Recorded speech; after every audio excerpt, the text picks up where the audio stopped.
Hi, all my friends. Welcome to Unbox and Review the Action Figure Show today. Happy Lunar New Year 2021 from Vietnam. Hi, xin chào tất cả các bạn. Chào mừng tất cả các bạn đến với show Unbox và Review Action Figure của mình trong ngày hôm nay nha. Và bên cạnh mình đây là thí sinh mang số bút danh MK44 Hush Butter đến từ Hot Toy. Ok, và tại sao mình lại chọn em này trong một cái ngày cực kỳ đặc biệt đối với người Việt Nam chúng ta ngày hôm nay? Hôm nay là mùng 1 Tết Tân Sửu. Tại vì em này là một cái em mô hình đỉnh của job luôn các bạn. Và nó mang một cái màu đỏ toàn thân và cực kỳ mạnh mẽ. Cũng giống như lời chúc của mình dành đến các bạn trong năm mới.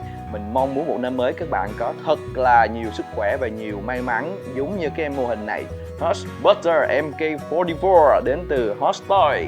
Ok, và bây giờ không mất thời gian của các bạn nữa, mình sẽ unbox ngay đây. Yeah, let's go.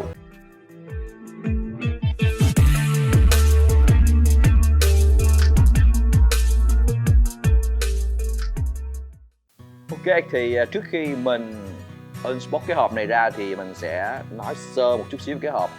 Cái hộp rất là lớn luôn các bạn. Ở phía đây có hình em Hush Butter đây. Và ở đây có cái phần mực in nó phản quang này các bạn. Rồi, ok. Phía dưới đây thì có cái logo của Hot Toy. Rồi, chỉ vậy thôi. Cái hộp này thì mình thấy cực kỳ đơn giản và nó lộ cái phần shop này ra. Rồi, ở phía sau này thì cũng có một số cái thông tin của hãng phía dưới đây. Rồi, các bạn có thể xem qua nha. Ok, chỉ vậy thôi. Bây giờ mình sẽ unbox nó ra cho các bạn xem luôn ha.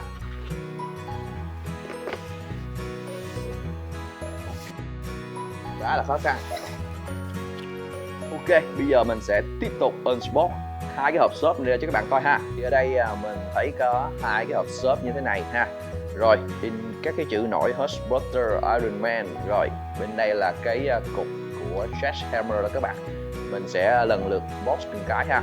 Bây giờ mình sẽ box cái nhỏ trước nè. Cái này mình tạm để qua một bên ha.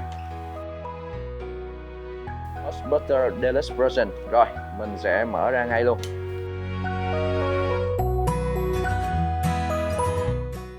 Wow, what the... Mình thấy ở đây là có một cái Veronica là cái phần hỗ trợ của Iron Man đó các bạn. Tuyệt vời luôn các bạn ơi. Nặng và rất là to nha các bạn. Cái tỷ lệ nó bằng cái cánh tay mình luôn đó các bạn. Ok, cái đây là cái phần tay thay thế của Hush Butter mà chỉ có version Deluxe mới có nha các bạn. Ở đây có cái phần shop nè. Mình để như thế này thôi, rồi chút xíu nữa là khi mình lắp ráp mình sẽ gỡ cái phần này ra ha các bạn ha. Được sơn giả kim loại và Baptodam rất là đẹp luôn. Thực sự là đáng từng đồng tiền luôn các bạn. Mình mới unbox tới đây thôi mà mình thấy là rất là đáng tiền rồi đó các bạn ơi. Ok, bây giờ mình sẽ tiếp tục vào cái phần chính của ngày hôm nay. Thí sinh của chúng ta MK44 Hush Butter. Bây giờ mình sẽ unbox tiếp cái hộp lớn ra nha.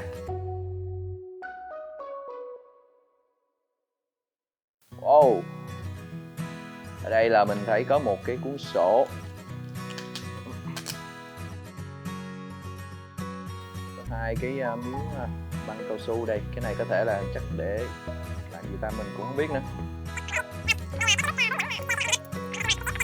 Thì ở đây mình thấy có một nửa thân mình của cái em Iron Man MK43.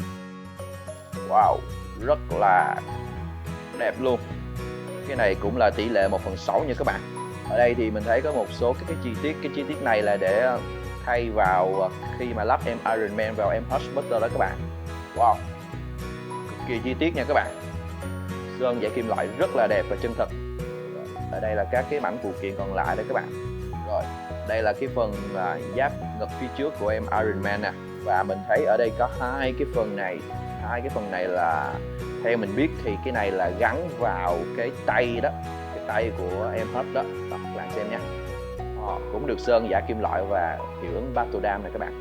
Dưới này là được sơn giả kim loại này. Cực kỳ nhiều chi tiết nha các bạn. Rồi có cái vị trí tắt bật đèn này. Ở đây cái này cũng có đèn luôn ha. Bây giờ mới là cái phần chính nha các bạn. Mình cũng cực kỳ nóng lòng luôn. Chịu hết nổi rồi. Mở ra thôi. Ok, 1, 2, 3. Yeah. Mình nói thiệt mình mua em ấy về rồi mình chờ tới cái ngày mình được quay phim mà mình unbox mình mở cho các bạn coi. Tới giờ phút này thì mình thấy quá đã luôn, không có đáng cái không chờ đợi của mình luôn.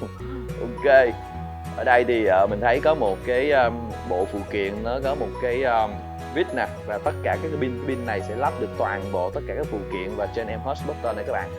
Ở đây thì mình thấy có một cái phần, đây là phần giáp ngực nè, kỳ chi tiết và chân thực nha các bạn. Bây giờ mới tới cái em này đây các bạn ơi. Mình bóc ra. Ok. Wow, lệch khung hình luôn các bạn ơi. Nặng quá. Đây, cực kỳ nặng nha các bạn, và đẹp nữa. Mình tập tạ đầu năm luôn các bạn ơi. 1, 2, 3. Năm mới các bạn khỏe khỏe như vậy nha. Ok, sau khi mình đã tháo hết tất cả thành phần có trong hai cái box shop ra rồi thì mình đã để ở trên đây hết rồi. Và cái em thí sinh chính của chúng ta ngày hôm nay, MK44 Hotspot, cực kỳ nặng luôn các bạn. Đây là một cái thí sinh rất là nặng ký, vì vậy mình đã khai trương một cái đế 60 của mình ở đây và có một cái điều khiển cực kỳ xịn sò ha. Các bạn coi nha. Ta-da! Đó, thấy chưa? Rồi, quay chiều này, quay lại chiều khác nè. Ok. Và có rất là nhiều tính năng trên đây. Ok, nhưng mà hôm nay không phải tôi review cái đế đâu. Hôm nay mình review em Hotspot. Ok. Rồi, phía dưới này mình có một cái tay Stretch Hammer. Rồi, cái đây là cái phần thay thế cái bàn tay nè các bạn. Rồi, một nửa em Iron Man 43. Rồi, đây là các cái part thay thế có thể gắn vào trên này để tạo cái độ chi tiết hơn trong phía trong này các bạn. Rồi, một cái phần mảnh ngực bị đây là cái chiến đấu nè. Rồi, ở đây là cái bộ pin. Rồi, đây là em Veronica bay trên đầu hỗ trợ cho Hotspot. Rồi, ở đây hai cái phần này là sẽ gắn vào đây nha các bạn. Đây là vũ khí của Hotspot. Rồi, lúc nãy mình có nói các bạn là hai cái miếng cao su này mình không biết làm cái gì. Mình thấy giống như gắn vô cái bàn tay nhưng mà không phải đâu. Mình coi ở trong cái này rồi. Thì cái này nếu mà mình có một cái em Iron Man 43 mà có cái chân đó thì hai cái này mình sẽ bọc lại vô cái chân và mình gắn ở trong này để không có bị trầy xước ha các bạn ha. Rồi, ok, sơ lược là em Hotspot của mình đã có tất cả cái đồ chơi như thế này. Rồi, bây giờ mình sẽ vào review chi tiết em nói cho các bạn coi ha.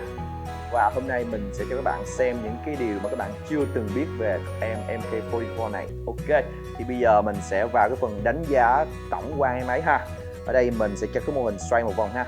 Thì khi mà mình xem em này, lúc đầu mình nghĩ em này sẽ rất là thô, nhưng mà thực sự là nó cái độ thô của nó nhưng mà các cái phần chi tiết rất là nhiều, và những cái điều bí ẩn còn sẽ tiếp tục ở các khúc sau nữa. Từ từ thì mình sẽ cho các bạn xem hết, mình sẽ show hết tất cả. Về phần tổng thể thì em này nhìn rất là chắc chắn, những cái vị trí chi tiết được sơn giả kim loại và làm buckle dam cực kỳ chi tiết và sắc nét, mà thậm chí có những vị trí rất là tinh xảo nha các bạn. Mình nhìn những cái mảng lớn như vậy thôi nhưng mà các cái vị trí nhỏ rất là tinh xảo luôn. Và mình thấy hãng Hot Toy làm cái mô hình lần này cực kỳ tốt và mình đánh giá rất cao. Em này là một em action figure đầu bãi của các bạn ơi. Ok, thì xem một vòng rồi bây giờ mình sẽ đi vào review chi tiết cái phần khớp của em này, và các bạn hãy chờ đợi những cái điều bất ngờ phía trước nha. Ok, let's go. Bây giờ mình sẽ vào cái phần review khớp của em MK44 Hotspot này nha. Và trước khi vào review thì các bạn lưu ý với những em action figure to lớn như thế này thì mình nghĩ đa phần sẽ là cái khớp nảy. Tại vì khớp nảy mới có thể giữ được những cái phần mà tay chân mà nó nặng nề như vậy nha các bạn. Rồi, ok, thì bây giờ mình sẽ đi vào ngay cái phần đầu. Phần đầu thì ở đây mình có một cái phần giáp có thể mở ra được nè. Rồi, mình có thể xoay được một góc như thế này và bên này. Ok, các bạn thấy chưa? Rồi, và mình có thể ngửa lên được như thế này ha. Rồi, ở đây thì mình nhận thấy có một cái phần hộp giấy của hãng bảo vô nè. Thì cái này vào phần chi tiết mình sẽ lý giải cái phần này cho các bạn xem ha. Rồi, mình sẽ đưa xuống. Ok, tiếp tục đến cái phần thân. Thì phần thân em này cũng rất là lớn. Thì các bạn xem nha, có thể cúi được tới một chút xíu như thế này. Rồi, ngửa ra sau. Ok, mình sẽ cho các bạn xem về cái phần bên hông để các bạn thấy được cái biên độ cử động của cái phần thân ha. Rồi, ok các bạn xem nha. Đây, một chút xíu. và ngửa ra một chút xíu. Ok, nó chỉ như vậy thôi. Rồi, phần thân này cũng có thể xoay qua được một phần và xoay qua bên này được một chút nữa. Bạn thấy không? Xoay nè, xoay và xoay. Về phần khớp này mình sẽ không ngại ngùng mà mình bẻ cho các bạn coi đâu. Mình sẽ bẻ hết tất cả các khớp cho các bạn xem được cái biên độ luôn, không ngại một chút gì nha các bạn. Ok, bây giờ cái phần tay này nè, thì ở đây mình có một cái khớp ở đây, các bạn nghe cái tiếng không? Cái này là khớp nãy nha các bạn, và có thể xoay được 360 độ. Mình sẽ bẻ luôn 360 độ luôn nha.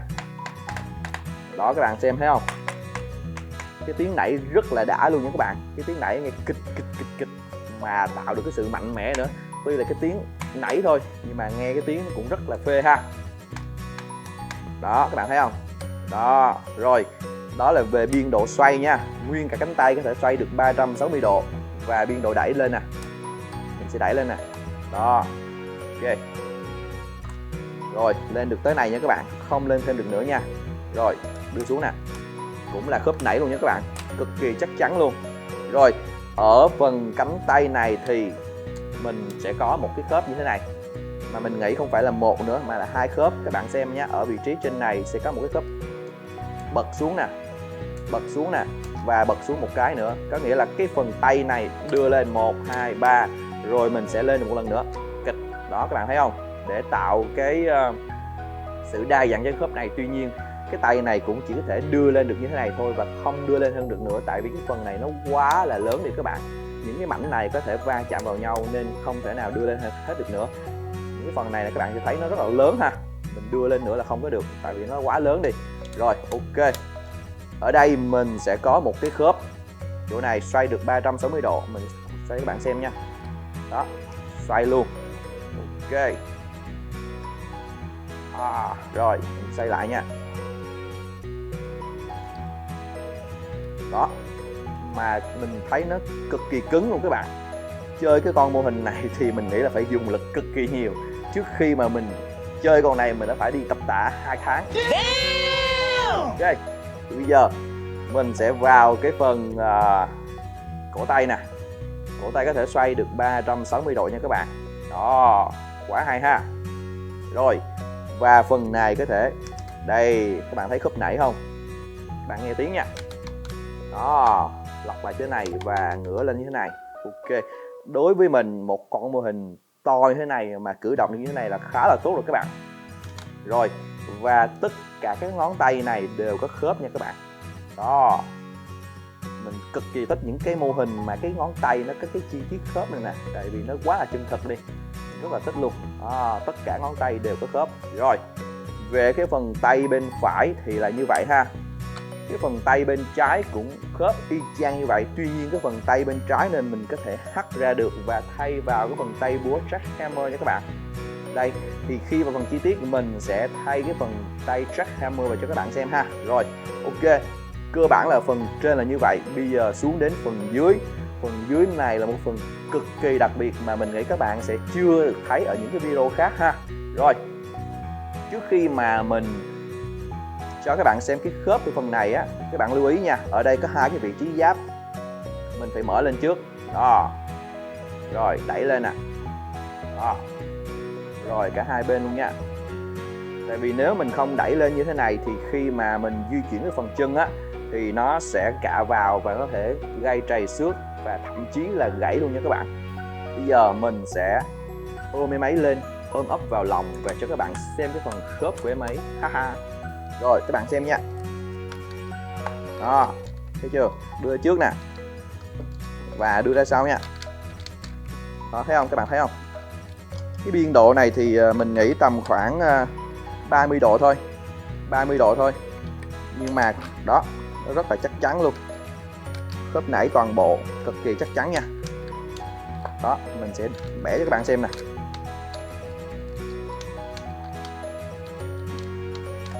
Rồi, về cái phần khớp đầu gối thì ở đây cũng có một cái khớp nữa nha các bạn. Và ở đây cái hệ thống piston này rất là đẹp luôn. Bây giờ mình sẽ bẻ nha. Ok, cái này mình để qua một bên nha, hơi vướng. Đó, các bạn nghe không ạ? Cái tiếng khớp nãy rất là chắc chắn luôn nha. Đó, được như thế này. Đó, thấy không? Nó trượt cái phần này và thêm một cái phần này nữa, nghe kịch kịch kịch kịch. Về cái phần bàn chân này là một sự cực kỳ đặc biệt luôn, các bạn xem nha. Ở phía gót chân có hai cái ngón chân nè, mình có thể bẻ được như thế này ha. Rồi, bẻ lên, bẻ xuống như thế này. Rồi về bàn chân ở đây có một cái khớp gọi là khớp nảy mà mình thấy rất là cứng luôn. Mình sẽ bẻ cho các bạn xem ha. Đó, các bạn nghe tiếng không? Nó rất là cứng nha. Đó, đây, ở đây có một phần giáp để hắt lên nè. Đó, các bạn thấy không? Rồi, về phía sau đây thì mình có một cái phần giáp mình có thể gỡ ra được. Đó, và có thể bẻ cái chân lên phía trước được. Tuy nhiên là ở đây thì cái khớp này rất là cứng luôn nha các bạn. Chỗ đây các bạn phải lưu ý bẻ khớp nó phải cẩn thận ha. Rồi bây giờ mình sẽ bẻ cho các bạn xem nha. Các bạn coi nè. Đó đó đó. Ok, các bạn thấy không? Các bạn nghe cái tiếng của nó không? Cái tiếng nó trượt ra nè, thấy không? Rồi, ok. Cực kỳ cứng. Cái phần này bắt buộc Hot Toy phải làm cực kỳ cứng, vì không cứng thì không thể nào phô dáng và đỡ được cái thân trên nha các bạn. Ok, vừa rồi là tất cả các khớp có thể có trên em mô hình này và mình đã không ngần ngại vẽ cho các bạn xem ha. Rồi, tất cả những cái chi tiết đó thì có thể là các bạn chưa được xem ở những cái video khác, còn ở đây mình muốn làm một cách rất là chi tiết để các bạn xem được toàn bộ những cái khớp có trên em mô hình này. Họ làm rất là tốt cái phần chân để có thể đỡ được toàn bộ cái tổng thể của một cái thân hình đồ sộ như thế này nha các bạn. Theo mình thấy thì nếu mà chơi cái em này thì mình phải tưởng tượng mình như là The Hulk vậy các bạn, phải bẻ mạnh lên, bẻ khớp, bẻ mạnh lên y như là Hulk, đập em Hulk Buster này các bạn. Ok, vậy thì mới chơi được với các bạn, tại vì những cái khớp này cực kỳ cứng và phải dùng lực cực kỳ mạnh luôn các bạn. Rồi, ok, thì bây giờ mình sẽ vào tiếp cái phần LED. Cái phần này là những cái phần đẹp đẽ nhất, từ từ sẽ xuất hiện cho các bạn xem nha. Ok, haha. Rồi, thì hãng cũng cực kỳ có tâm khi cho mình sẵn các cái thuốc Novit và 4 cái loại pin ở đây. Rồi, và một cái phần cái này để mình nghĩ là để gấp pin và có thể là bật tắt cái công tắc đó các bạn. Rồi, ok ha. Rồi, mình cũng show các em 1/2, một nửa cái thân của em MK43 ở đây để có thể gắn led vào cho các bạn xem. Và hai cái phần này gắn vào đây cũng có led nha các bạn. Ok. Và trên toàn thân em này thì sẽ có khoảng 20 cái điểm led phát sáng từ đầu đến chân.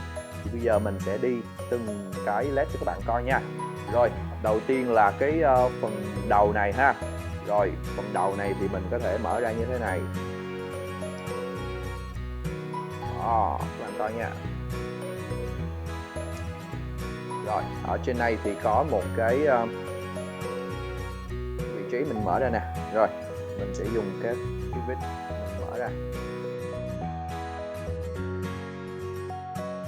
Bây giờ mình sẽ tiếp tục thay đến phần led của cái tay này. Ok, đây là một phần cũng khá là đáng trông chờ nha các bạn.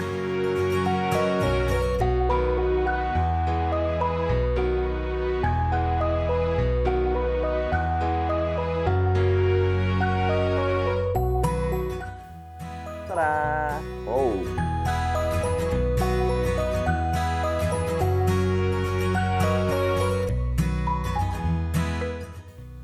Ok, sau khi mình đã thay cái phần led ở đầu và phần led ở hai cánh tay thì mình nói sơ một chút về phần led này.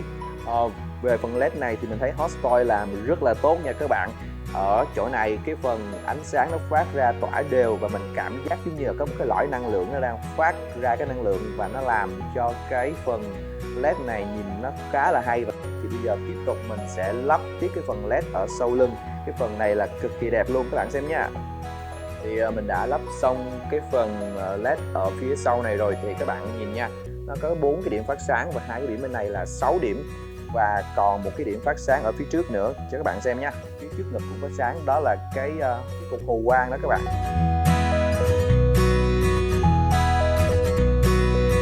Ok, vừa rồi thì mình đã lắp xong cái phần led ở phía dưới chân rồi các bạn. Thì khi lắp phần led này vào thì hai cái điểm led phía dưới, phía trước và phía sau đều có phát sáng hết nha các bạn. Thì bây giờ mình sẽ cho các bạn xem một vòng em nói lại khi có led ha. Các bạn xem nha, cái phần led trên mắt nè, phần led trên ngực, 2 lòng bàn tay, 2 cái phần đầu gối. Rồi ở phía sau thì mình sẽ có 6 cái điểm led ở lưng và 2 cái điểm led ở chân. Tuy nhiên, chưa có hết đâu các bạn. Cái phần led đẹp đẽ sẽ còn tiếp tục ở phần sau, các bạn hãy xem vào cái phần chi tiết các bạn sẽ thấy ha. Còn bây giờ nếu các bạn đã thấy tới đây, các bạn thấy được vẻ đẹp của em ấy rồi thì hãy cho em ấy một like, một share và bấm cái nút subscribe bên cạnh, cực kỳ dễ thương cho mình nha. Rồi ok, mình đã bật cái phần led của em MKR43 lên rồi. Thì ở phía trước và ở phía sau này thì ở đây có cái phần ngực phát sáng và phần mắt phát sáng nha các bạn. Và các cái chi tiết liên quan khác, tại vì cái phần này là liên quan đến chi tiết nên mình phải show cái này ra. Và ngoài ra thì có 2 cái phần này là 2 cái phần gắn lên tay của host. Cái này là cái phần vũ khí đó các bạn, mình sẽ gắn vào luôn ha. Và 2 cái phần tay này thì cũng có led nha các bạn, mình đã bật lên rồi đây.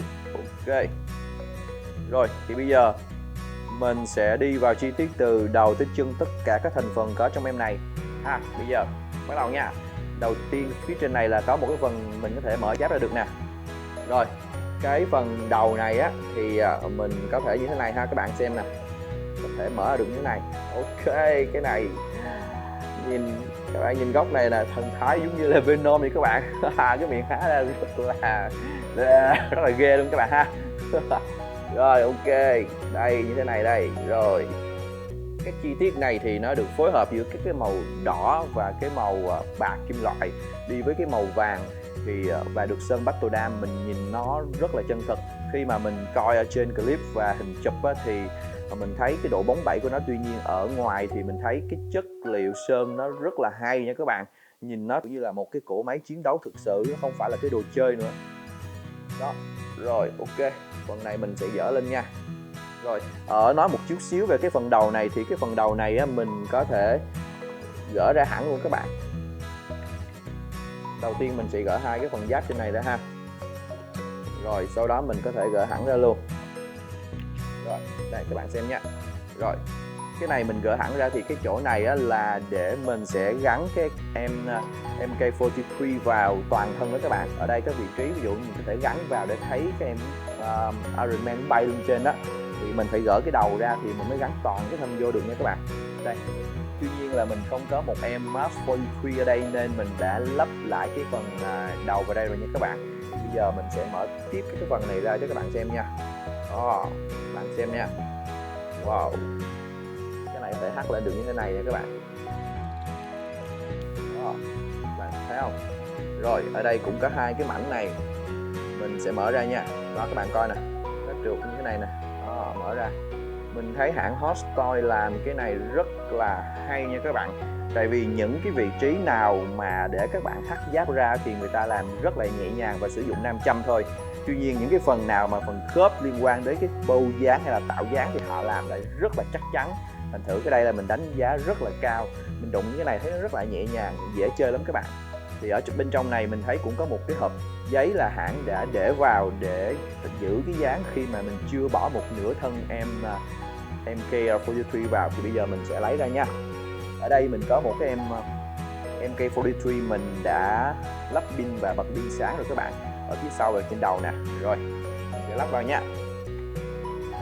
Ở trong này có một cái 500, mình chỉ cần đưa vào thôi là nó sẽ hít. Rồi đó, rất là nhẹ nhàng ha các bạn ha. Rồi tiếp tục có cái phần mảnh giáp nè. Mình đánh giá rất là cao cái chi tiết này luôn. Tại vì cái này là nó tạo thêm những cái chi tiết nhỏ. Giống như là khi mà em Iron nhảy vào trong này rồi á, thì các cái mảnh giáp khác nó bọc em Iron lại để nó bảo vệ cho cái em Iron trong này nha các bạn. Rồi tiếp tục cái phần chi tiết máy nè. Wow, mình thấy cái này á làm á chi tiết mà nó dạng như là rất là đẹp luôn. Chỉ là một miếng nhựa thôi nhưng mà họ sơn thì mình thấy tuyệt vời luôn các bạn. Thì bây giờ các bạn thấy không, các cái phần giáp được thắt ra, lộ ra cái phần này nè, cực kỳ đẹp luôn ha. Các bạn nhìn cái chi tiết nè, nó nhỏ những cái piston này nó tạo ra những cái bộ máy vậy đó, và mình nhìn nó rất là phê. Thực sự là mình đẹp quá, mình chịu không nổi luôn. Rồi, ở đây hãng cũng cho thêm hai cái mảnh như vậy là mình đã lắp dính vào nhau rồi nè. Và cái này là mình sẽ để thêm một lần nữa, mà trước khi để thì mình sẽ đẩy hai cái này vào. Đó. Rồi, và nó sẽ lên như thế này nha các bạn. Đó, ok. Và như thế này thì mình có thể đóng tất cả các phần giáp lại, đẩy mặt em Horsbuster lại luôn, và em MK43 là nằm gọn trong này luôn nha các bạn. Tuy nhiên là mình sẽ chưa vội đóng mà mình sẽ đi tiếp với cái phần khác, tại vì mình thích để như thế này, nhìn nó rất là hay và hoành tráng luôn nha các bạn. Các bạn thấy sao? Lúc này các bạn nếu thấy thích hãy cho mình một like ngay nha. Rồi, xem tiếp tục thôi. Ở trên cái phần vai này á, đây, giáp cũng có thể hất ra và có thể xoay nữa các bạn. Đây nè, các bạn thấy không? Cái giáp phía trên này, giáp vai có thể trượt qua, trượt lại như thế này, rồi có thể xoay được như thế này luôn. Mình thấy đó khá là hay ha. Trên này cũng có một cái mảnh giáp nhỏ có thể hất ra được. Đây, các bạn xem nha. Đó. Ok. Rồi, về phần tay á, thì ở phía sau cái cùi chỏ này nè, có một cái mảnh giáp để bảo vệ cái phần cùi chỏ tay và cũng được xoay luôn. Nó cũng có hai mảnh, nó cũng phải xoay được các cái hướng khác nhau, và mình thấy là xoay được 360 độ luôn các bạn. Tuy nhiên là cái phần xoay này thì mình cũng nó bị vướng những cái phần trên này nè, nên nó sẽ bị khó một chút xíu. Ok, tiếp tục về cái phần vũ khí trên này nha các bạn. Hãng cũng làm rất có tâm luôn. Ở trên đây có một cái điểm phát sáng này, các bạn thấy không? Đó, mình sẽ mở ra nha. Mình sẽ hất giáp ra cho các bạn coi. Cái này có thể trượt lên trượt xuống được nè, và mình mở cái phần giáp này ra được luôn. Đó, mở như thế này. Rồi, ở đây là sẽ có hai cái phần giống như là súng gì đó, bắn đạn ra nha các bạn. Nhìn quá là hay ha. Mình không nghĩ một cái em mô hình như thế này mà có được rất là nhiều cái chi tiết như thế này, thì thật sự mình thấy rất là hay luôn các bạn. Rồi, ở phía đây cũng có hai cái phần giáp mình có thể hất lên được nè. Đó, thấy chưa? Rồi, bên này mình cũng sẽ hất giáp ra cho các bạn thấy cái độ hoành tráng của em nó luôn nha. Ok, thấy chưa? Cái này là Horsbuster chuẩn bị chiến đấu rồi các bạn. Đó, đây là em Iron Man đã vào, vũ khí đã sẵn sàng, tất cả các vũ khí và các cái phần giáp để chuẩn bị lắp vào nè. Đây, trạng thái chuẩn bị lắp vào và chuẩn bị chiến đấu nha các bạn. Phía dưới này thì mình thấy cũng rất là nhiều cái chi tiết. Các bạn có thể để ý được các cái phần bên dưới này có những cái mảnh mình thấy hãng làm. Mình mới có một cái phát hiện rất là hay nha. Mình nhìn từ xa đó thì mình thấy cái này mình tưởng như là cái đúc miếng nhựa nha các bạn, nhưng mà không phải. Cái này thực sự là giống như là cái sợi dây hay là cái gì đó, mình thấy nó dẻo dẻo là mình ấn được nè. Nó làm như sợi dây thật luôn các bạn. Hay quá ha. Rồi, ok. Thì ở phần chân này thì tất cả các chi tiết mình thấy đều được làm rất là kỹ luôn. Những cái vị trí rất là nhỏ, những cái con ốc giả nhưng mà làm rất là tinh xảo nha các bạn. Và cũng được sơn Bastodam kết hợp màu đỏ, màu vàng và cái màu này mình nghĩ là cái màu chì. Ok, chắc là màu chì, rất là đẹp. Cái phần nhượng ở phía sau của chân cũng có cái piston đẩy, mình nhìn nó rất là thật luôn. Ok, về phần dưới này các bạn xem nha. Đó, mình thắt được cái chân giáp này ra luôn, và mình muốn giữ được cái chân giáp này thì có một cái chốt nè, mình sẽ bật ra nè. Đó, mình giữ lại, các bạn xem nha. Mình sẽ thắt cái phần chân giáp này ra luôn. Đó, các bạn thấy không? Toàn bộ là giáp được hất ra rồi, nhìn cực kỳ chi tiết và phê luôn. Mình thích những cái phần giáp được hất ra, giống như là khi mà các bạn coi cái series phim Iron Man thì mình thích nhất là cái đoạn mà đứng rồi xong bắt đầu giáp nó lắp ở trong người đó, đi những cái khớp nhau cực kỳ đẹp luôn ha. Rồi, ở phía sau này thì có hai cái gót chân này cũng được làm khá là chi tiết và chắc chắn. Những cái khớp nảy ở đây thì mình thấy làm được rất là cứng cáp luôn, và có thể bâu dáng được khá là tốt ha. Rồi, ngoài ra thì các cái phần chi tiết được làm cắt rất là nhỏ luôn. Mình thấy những cái vị trí từ cổ tay nè, giáp tay nè. Một chút xíu nữa mình quên, ở phía trong cái phần cánh tay này nè. Thường thì mình thấy một số cái action figure họ sẽ không quan tâm quá vào cái phần trong cánh tay này đâu. Tại vì cái này là phần cánh tay nối với cái thân, nên là họ sẽ có nghĩa là bị khuất á, nên họ không quan tâm lắm. Nhưng mà tuy nhiên là mình sẽ thấy là ở đây hãng Hot Toys làm rất là kỹ. Ở đây những cái phần chi tiết động cơ và những cái chi tiết máy cũng được cắt trong này rất là chi tiết nha các bạn. Tuyệt vời luôn các bạn ơi. Trên đây phần giáp tay thì mình thấy có một số cái băng đạn nè. Được làm những cái vị trí màu vàng và lấm những cái vị trí nhỏ giống như là cái động cơ đẩy ra thoát hơi vậy đó các bạn. Nhìn khá là hay ha. Về cái battle dam thì mình thấy cái này họ làm thật sự mình không dùng từ gì để mình tả được luôn á. Cái này mình nghĩ là họ làm phải từng con, tại vì cái này không thể in in lên được các bạn. Cái này mình phải nghĩ là phải làm tay luôn đó. Mà mình thấy làm như thế này thì quá là chi tiết. Đến cái đoạn này thì mình thấy thực sự là cái đồng tiền mà để bỏ ra để sự bên này là xứng đáng từng đồng luôn các bạn. Họ làm rất là tuyệt vời và rất là có tâm luôn. Về những cái phần gót chân á, ở phía gót chân này thì lúc mà mình bẻ khớp, các bạn thấy mình bẻ gót chân á thì nó có những cái khớp, là cái khớp này là giống như là cái piston, và cái piston này là có thể di chuyển được nha các bạn. Các bạn thấy không? Các bạn có thể thấy cái sự di chuyển của piston để tạo cái độ bẹt cho cái chân ra cái phía trước đó, các bạn thấy không? Hãng làm rất là đẹp luôn.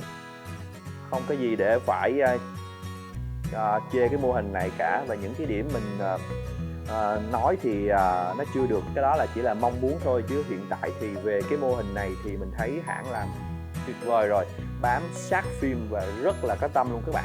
Ok, vừa rồi thì mình đã review cho các bạn xem chi tiết Amherst Buster MK44 này về những cái phần cơ bản có trong cái hộp lớn. Tuy nhiên là vẫn còn cái phần hay ho phía sau nha các bạn. Ok, các bạn nhìn đây nha, mình sẽ có cái tay Jackhammer, một cái phần tay thay thế. Ok, ngoài ra thì các bạn nhớ lúc đầu mình có một cái mảnh giáp. Cái mảnh giáp này thì thay cho cái phần ngực của em Iron thôi. Cái này thì mình có thể thay vào những cái lúc mà mình mở cái phần giáp ở trên này ra đó. Ok, thì mình sẽ thay vào sau ha. Rồi cái phần này thì mình thấy nó là cái phần giáp bên này nè các bạn. Tuy nhiên là nó làm cái phần bị đấm vô, mình thấy cũng rất là đẹp. Rồi ngoài ra thì hãng cũng tặng kèm một cái này. Đây, cái đây là cái Veronica. Các bạn xem phim các bạn sẽ nhớ cái đoạn em này bay trên trời và hỗ trợ cho Hot Butter đó. Cái phần Veronica này là nhỏ thôi, nhưng mà hãng làm cực kỳ tinh xảo. Mình phải nói là cực kỳ tinh xảo luôn các bạn. Những cái đường này á rất là nhỏ các bạn, so với tỷ lệ cái bàn tay mình đi, nó chỉ có nhiêu đây thôi. Nhưng mà những cái vị trí này nè, các bạn thấy không, được cắt rất là đẹp. Bên hông nè, những cái chi tiết nhỏ xíu luôn nhưng mà cũng được đúc. Mình không nghĩ tại sao cái khuôn nào có thể đúc được như thế này luôn. Không, cái này mình nghĩ là in 3D thôi. Và được sơn phối hợp rất là đẹp, màu đỏ với cái màu bạc nè, nhìn cực kỳ tuyệt vời. Rồi mình sẽ để bên cạnh em Hot Butter nha. Rồi ok, và xuất hiện bên cạnh mình đây là phần bonus, cái tay búa Jackhammer. Ok, các bạn xem nhá. Đây, nó to như cái cánh tay mình nè các bạn. Nó chỉ ngắn hơn thôi chứ mà cái độ to là to như cái tay mình luôn đó. Quá là khủng khiếp các bạn ơi. Ok, ngoài ra thì hãng cũng cho mình thêm một cái phần này cực kỳ thú vị nha các bạn. Cái phần này là lắp thay thế cho cái đoạn này. Các bạn nhớ cái đoạn mà em Hot Butter đánh em Hot không? Đó, đây là cái phần búa nè. Quá hay ha. Hãng làm tuyệt vời, cực kỳ chi tiết và sắc nét luôn các bạn. Mình thấy quá cái tâm luôn đó. Cái bàn tay này so sánh với cái bàn tay bên này thì phải to gấp đôi. Tuy nhiên nó chỉ có là 3 cái ngón tay thôi. Ở đây thì mình thấy cũng có một cái phần led lõi năng lượng nè. Và 3 ngón tay này đều có là các cái khớp này các bạn. Đây, các bạn thấy không? Có khớp hết luôn. Rồi, và cái bàn tay này có thể xoay 360 độ nè. Tuy nhiên cái ngón tay này cũng xoay được 360 độ nha các bạn. Mình thấy cái này hay quá ha. Nhưng mà cái ngón tay trên Hot Butter này thì không có, nhưng mà cái tay phần thay thế này lại có xoay được nè. Các bạn thấy không? Wow. Mình không nghĩ tại sao họ làm quá cái tâm vậy luôn á. Nó y chang như là phim. Quá đã luôn. Rồi, ngoài ra thì ở đây cũng có một cái phần giáp được hắt ra nè. cái phần giáp này hắt ra này nha. Ngoài ra thì ở phía giáp trên này cũng có một cái phần led luôn. Có nghĩa là riêng cánh tay này thì ngoài cái phần led ở bàn tay, họ còn khuyến mãi thêm cái led ở trên vai nữa. Ô, quá là tuyệt vời nha các bạn. Và ngoài ra là mình thấy ở đây cũng có một cái khớp nha các bạn. Các bạn thấy không? Wow, rất là hay luôn, xoay được 360 độ luôn các bạn ơi. Cái cánh tay này thì mình thấy cái bản Deluxe này làm cái cánh tay này rất là hay và cái tâm luôn. Thì bây giờ mình sẽ lắp cái cánh tay này vào cái cánh tay trái cho em Hustbuster nha. Bây giờ thì mình sẽ tháo cái phần tay này ra và thay cái phần tay Sledgehammer vào cho các bạn xem nha. Thì theo từ bước hướng dẫn đầu tiên mình phải gỡ phần này ra nè các bạn. Ok, ở đây mình thấy có một cái khớp tròn nè, mình sẽ gỡ ra. Tiếp tục gỡ cái phần giáp trên này ra nha. Rồi ở phía trong này nè, nó có một cái con ốc. Mình sẽ dùng một cái vít mình tháo ra, thì cái vít nhỏ kia thì rất là khó nên mình phải dùng cái vít này nha các bạn. Rồi ok, bạn xem nha, cái vít rất là dài luôn. Rồi các bạn xem nha, ở đây có một cái khe và mình thấy có một cái lẫy nè trên đây nè các bạn. Đó, bạn thấy không? Rồi thì hãng cho mình một cái miếng nhựa như thế này. Ở đây nó có một cái khớp, mình sẽ đưa vào đây để mình bẩy mạnh cái này ra và mình đưa cánh tay này ra nha các bạn. Bây giờ là mình sẽ làm cho các bạn coi luôn ha. Đó, đưa vô như thế này nè. Đó, đẩy ra.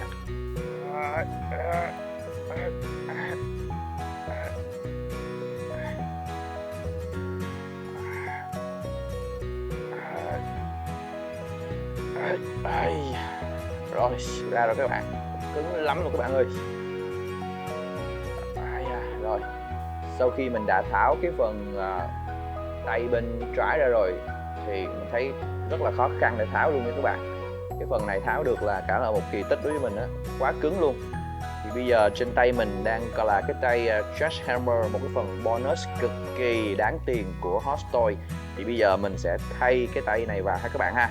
Cái tay này mới là bám sát phim luôn nè, rất là sát phim và đầy đủ nha các bạn. Để coi nha, mình lắp vô đây. Ok, rồi vô cái cặp rồi các bạn ơi. Rồi, đã vào rồi đó. Các bạn thấy ở trong này cái khớp nó đã móc vô được rồi nè. Đó, ok. Phần khó khăn nhất đã xong rồi đó các bạn. Thì cái tay Sledgehammer đã được gắn vào em MK44 rồi nha các bạn. Rồi thì mình sẽ cho các bạn xem cái phần khớp của cái tay này khi gắn vào cái thân ha. Thì ở đây mình cũng có một cái khớp trượt có thể trượt ra được như thế này, như mình đã nói rồi ha. Và chỗ đây cũng có một cái khớp trượt ra như thế này. Rồi mình sẽ trượt vô lại ha. Rồi ok, trượt ra. Rồi thì ở đây cũng có một cái phần như thế này nè. Đó, các bạn coi nha. Cái này là cũng có bẻ cái khớp được luôn các bạn.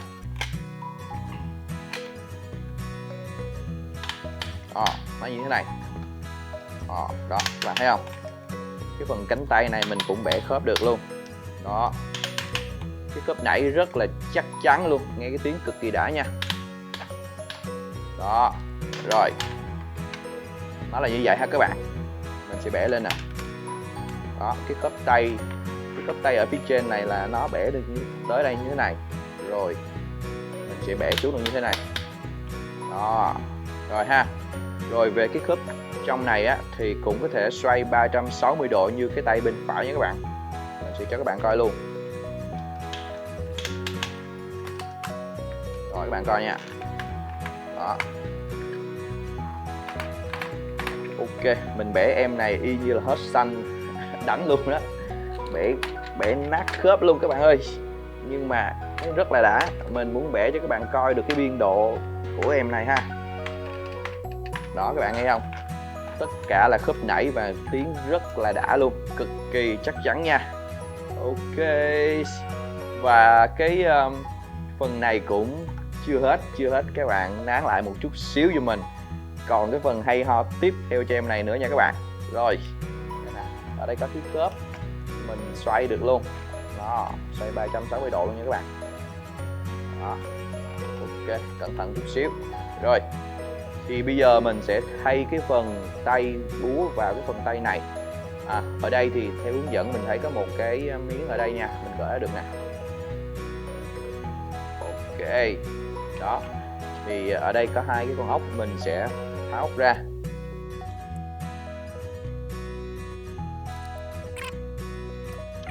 Rồi, ở đây thì mình đã dặn ốc ra rồi ha. Bây giờ mình sẽ kéo cái phần này ra luôn. Cái này thì nhẹ nhàng tình cảm thôi các bạn ơi, không cần mạnh tay đâu. Rồi, lấy ra nha.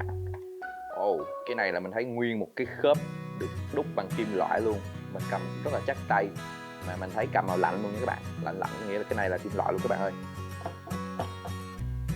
Rồi, cái này thì nhẹ nhàng mình rút ra thôi các bạn. Đó, cái này ha. Rồi, thì mình đã gỡ được cái phần tay này vào rồi. Đúng cái chiều thì mình sẽ đưa cái tay súng này, tay búa này vô các bạn. Ok.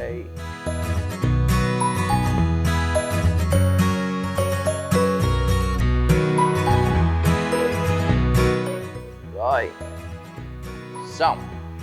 Ok, và hôm nay mình thực sự rất là hạnh phúc và vui khi được giới thiệu em MK44 Hush Buster đến các bạn.